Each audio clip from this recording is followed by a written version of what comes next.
Welcome to another edition of World of Africa on WION World is One. I'm Eric Njoka. This week, politics in the Great Lakes nation of Rwanda is heating up as the country begins campaigning for the July 15th high-stakes polls. Will there be someone to unseat Paul Kagame, or will he continue with his ironclad rule of one of Africa's most progressive countries? We'll find out shortly in our cover story today. Thank you very much for joining us.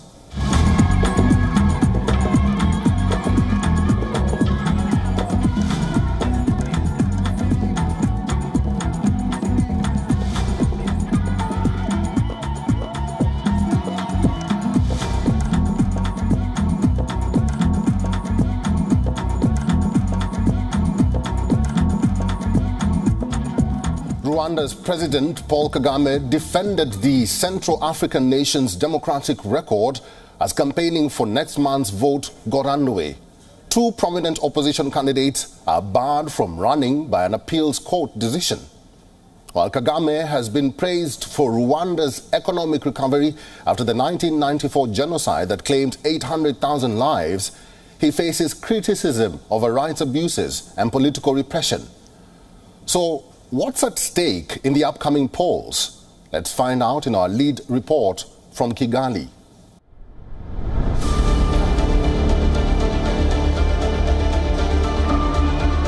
Campaigns opened in Rwanda ahead of the country's July presidential vote. Supporters of President Paul Kagame of the ruling Rwanda Patriotic Front, or the RFP party, came all out in the first campaign, singing and cheering on the president.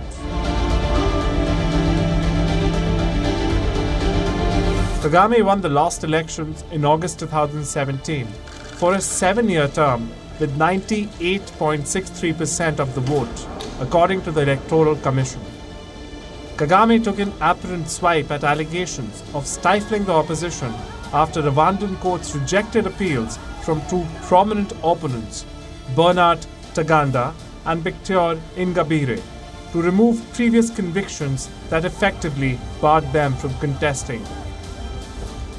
Democracy means choosing what is best for you, what you want.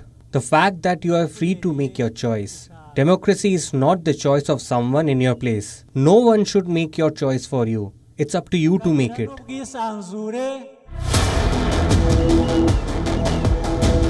Rwandans will choose between 3 presidential candidates and over 500 aspiring MPs during the July 15th elections.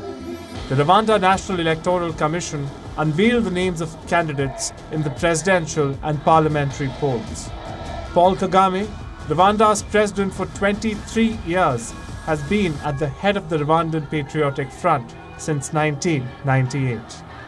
He will face Frank Habineza of the opposition Democratic Green Party of Rwanda and Philip Payamana, who runs as an independent.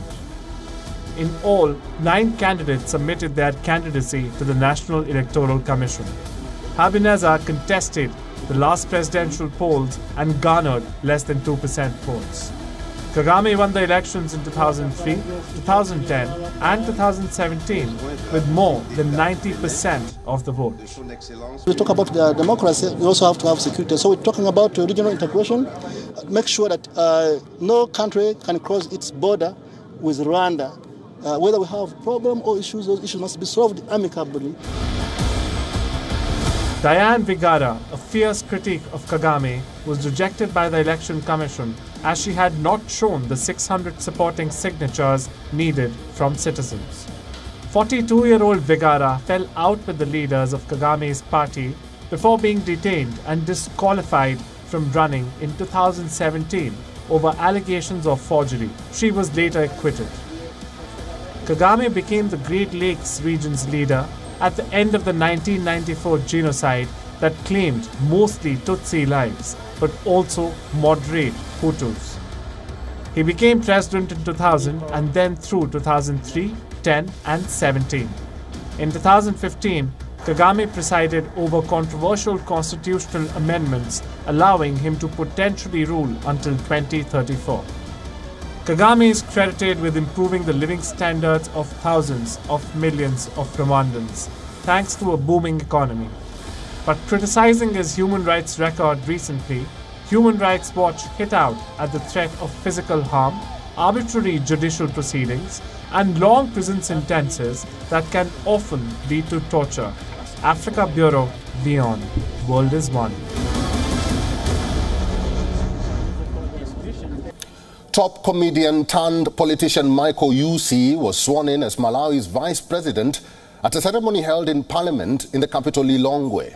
The 55-year-old replaces Saulos Chilima, who died in a plane crash early this month, along with 8 other people. Although he has been in politics for more than 7 years, here's why his new position as the vice president has divided Malawians. I, Dr. Michael Biswick Usi. Dr. Michael Biswick Usi. To all Malawians of goodwill, I assure you that this government of Dr. Lazarus McCarthy Chakwera is your government. The Vice President of Malawi takes oath to serve with integrity and goodwill. Comedian turned politician Michael Usi received a standing ovation when he spoke after his inauguration, saying he accepted the role with a mixture of sadness and gratitude. Fourthly, I'm grateful to all Malawians for their support and words of solidarity. And I know that without them, there is no country called Malawi for me to call home and give my life to in service. Dr. Usi's appointment has left Malawians distinctly divided. Some have been sharing clips of his acting career on social media and questioning whether he is serious enough to take up such a senior role. Others have, however, praised President Chakwera for appointing Chilima's party deputy and honouring the spirit of the alliance between their two parties. Usi is no stranger to controversy given his acting career. He is popularly known as Manganya, the name of a mischievous character he still plays in a popular TV sitcom.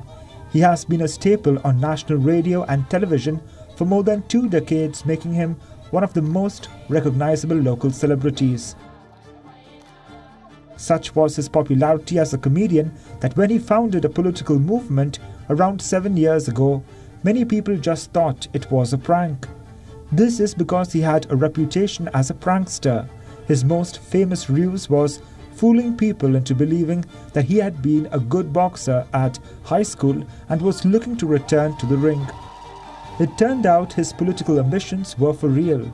Usi's movement became part of a newly formed political party, the UTM, headed by late Chilima. This was ahead of the 2019 elections, and Dr. Usi and Dr. Chilima started addressing rallies together. Both being highly eloquent speakers, their meetings often drew huge crowds. In February 2019, Chilima named his new political associate as his running mate. Then another big turning point came on the 17th of June. 51-year-old Saulos Chilima was laid to rest in his village southeast of the capital, Lilongwe. President Lazarus Chakwera, who has called for an independent investigation into the plane crash, attended the burial but did not address the mourners. Many Malawians protested over laxity of the government to recover the wreckage and probing the accident. This death is so confusing. Aircraft crashes are never predictable, but we will wait for the outcome of investigations. We know it is the accident which killed him. But what caused that accident? There are many theories coming in the social media, in the real media. We don't know which one is true. And also, what caused the delay in response? Was this deliberate? Was it natural? We know there was fog. We know it was dark. We know it was very difficult. But is this the whole story? Chilima was the leader of the United Transformation Movement Party. He partnered with Chakwera to form the ruling Tons Alliance and was his running mate when they secured their 2020 election victory. Relations between the two, however, had become tense ahead of the 2024 presidential election, in which the vice president was expected to challenge the president. Chilima was arrested in 2022 over graft allegations. However, a court dropped the charges against him last month after the Director of Public Prosecutions filed a notice for the case to be discontinued. Chilima had denied any wrongdoing. Africa Bureau, WION, World is One. South Africa has become the first country in the continent to legalize the use of cannabis. Just one day before the historic ballot last month, President Cyril Ramaphosa signed the Cannabis for Private Purposes Act. Ramaphosa believes that the industry has the potential to unlock huge investment. Our correspondent Kalden Ongmu spoke to a key industry player and beneficiaries of medicinal cannabis.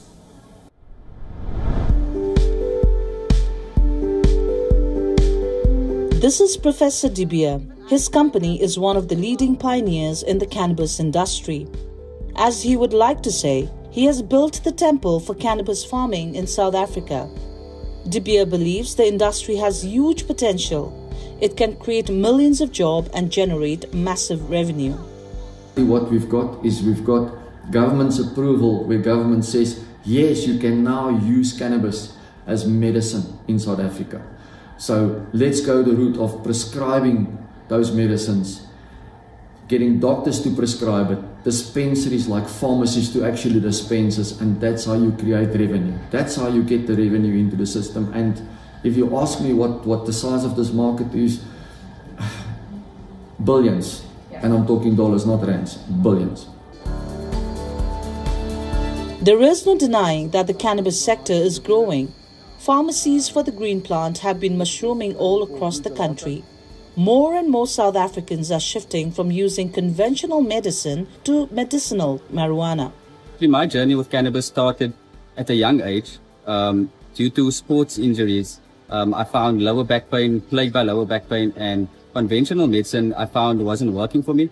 The side effects didn't work well in terms of my career and the work I was doing.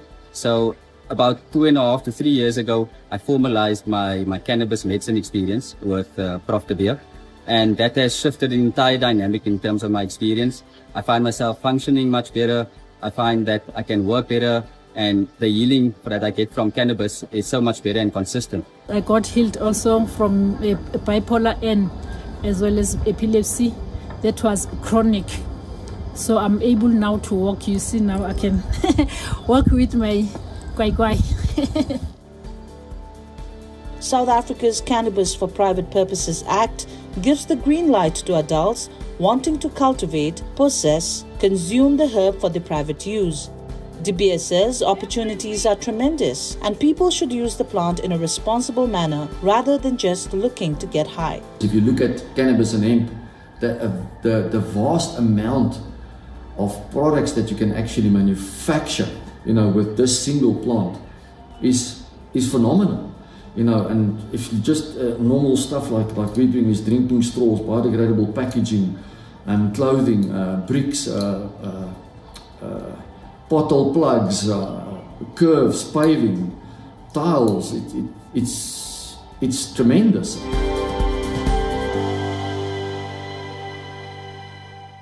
Cannabis has been legalized in the country, but there's still a lot of stigma around using the green plant. As experts say, cannabis is health and wealth. It can make you or break you. If used illegally, it will definitely give you health. This is Kalden Ongmu from Johannesburg, South Africa, for WION The World. Some 20,000 people are bitten by snakes annually in Kenya, with an estimated 4,000 deaths and 7,000 cases of permanent health complications. And that's according to the Institute of Primate Research, Kenya.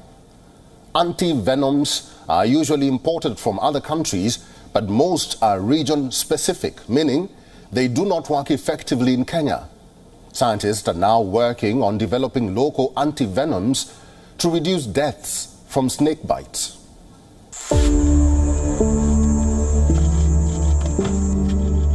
In Kenya's Kitui County, residents live in constant fear of venomous snake bites as dangerous snakes move closer to their settlement. The forests around them dwindle due to logging and agricultural expansion, and the climate patterns become increasingly unpredictable. Reptiles are encroaching on human territory with alarming frequency. When there's a lot of rain, snakes are carried by floods to our homes. Snakes are in the mountains when there are no rains. They come down to look for food. Many chickens have been killed by snakes looking for food, and now we can't eat those chickens. The snakes also bite donkeys and cows, and now you can't know what to treat the cow with because we don't have the right medicine.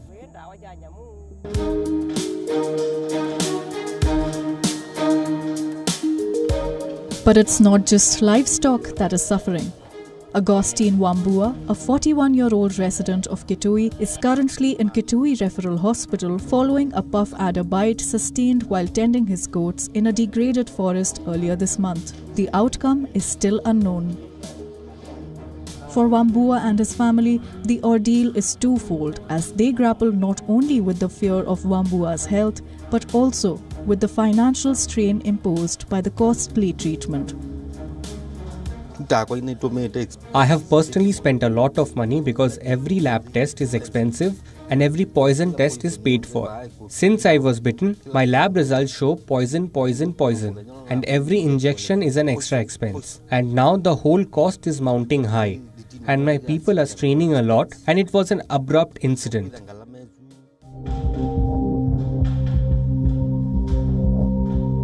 Kenya imports anti-venom medicines from Mexico and India. However, 50% of them are reported ineffective. Anti-venoms are mostly region-specific, meaning those produced from venoms in one region might not effectively treat snake bites in a different region. Kesrick, in collaboration with the Liverpool School of Tropical Medicine, is actively working on developing an anti-venom serum aimed at significantly reducing deaths from snake bites. Their mission is to harvest the venom needed to produce the next generation of anti-venom medicines for snakebite victims. We are researching and developing what we call new generation snakebite therapies. The current conventional antivenoms are quite old and suffer certain inherent deficiencies. At present, patients require up to 5 vials of antivenom serum, which can cost between $70 and $105. As the effects of climate change becomes more erratic and snakebite cases increase, Kesrick is also collaborating with communities to improve knowledge on snakebite prevention, how to handle snakes, and how to perform first aid on victims. Africa Bureau, WION World is One. This week saw a big win for the LGBTQ+ rights in Africa.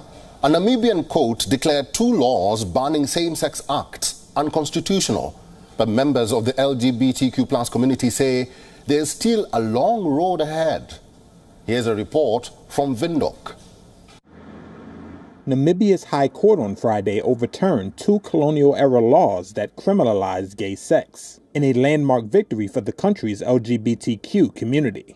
Today is really a momentous day for all Namibians who love human rights. Fidel Darsab, the activist who brought the case with the support of British-based non-governmental organization Human Dignity Trust, spoke to Reuters after the decision. For me personally, it means that my life will never be a crime again. For the past 30 years, as a gay man, we've always been criminals on the run. Today, the court has declared this as unconstitutional, and it means that younger LGBT people, younger gay men can dream of having a life that is no longer a secret, a life that is not a crime.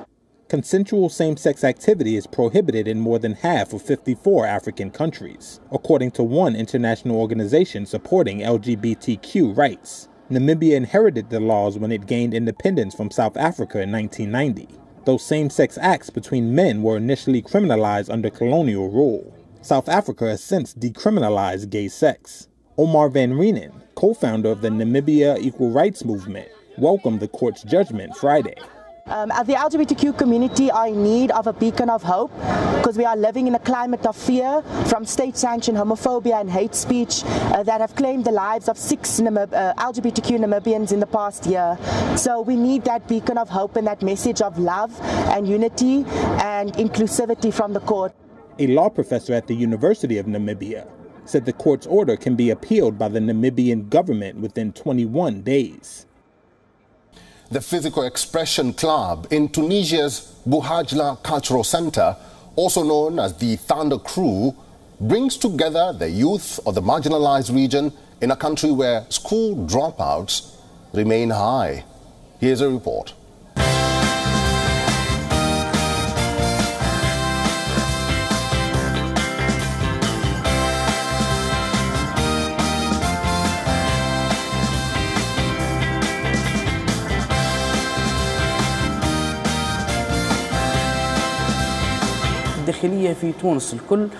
Everyone looks at the interior regions of Tunisia in a different way. There is a bad phrase that we always hear.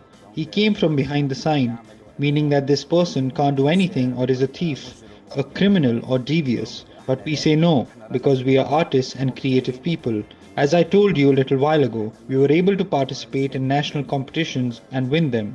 Last year, we won the first and second prizes in Makhtar in all of Tunisia. I changed 360 degrees and left a lot of things behind. The club kept me away from a lot of other things. I joined in 2018. It has been 6 years since I have been in the club. This is now my second family.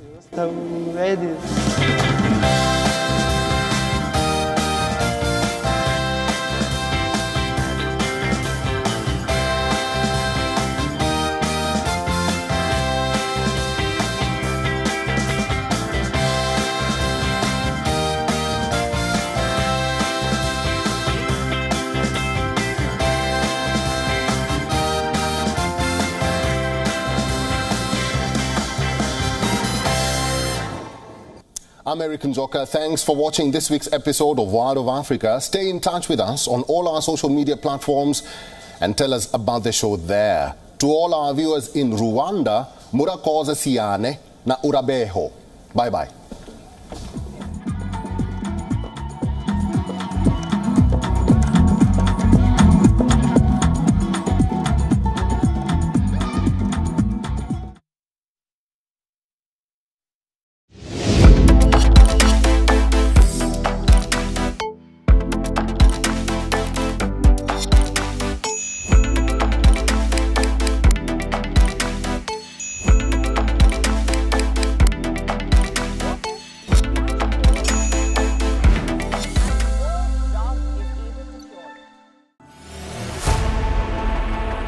Know more, understand better, think ahead. Hello and a very warm welcome. You are watching Gravitas with me, Molly Gambhir.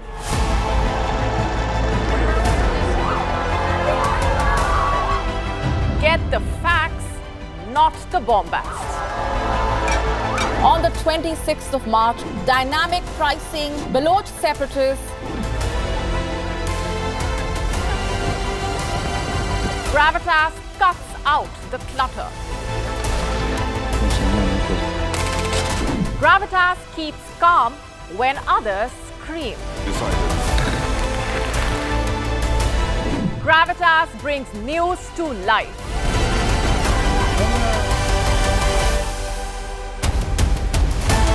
Weekdays 9 p.m. IST, 3:30 p.m. GMT.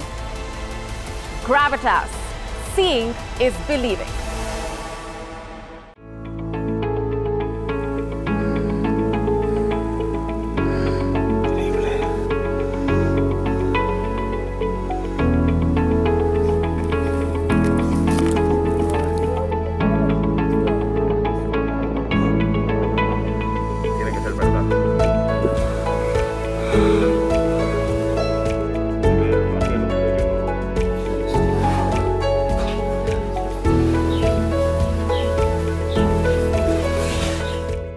WION Health Resort is unique, the only one of its kind. Experience the 4 paths of natural wellness: yoga, Ayurveda, acupuncture, and naturopathy.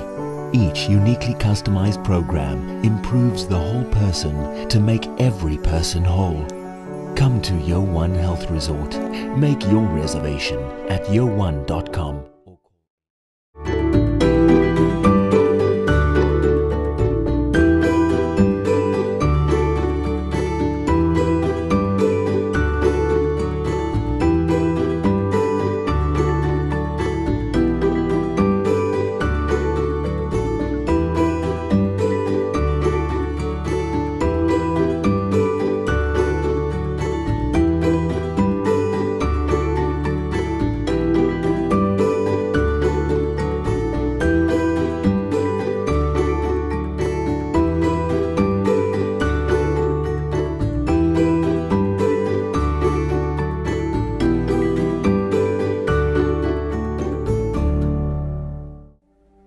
Namaste. Hello friends. We did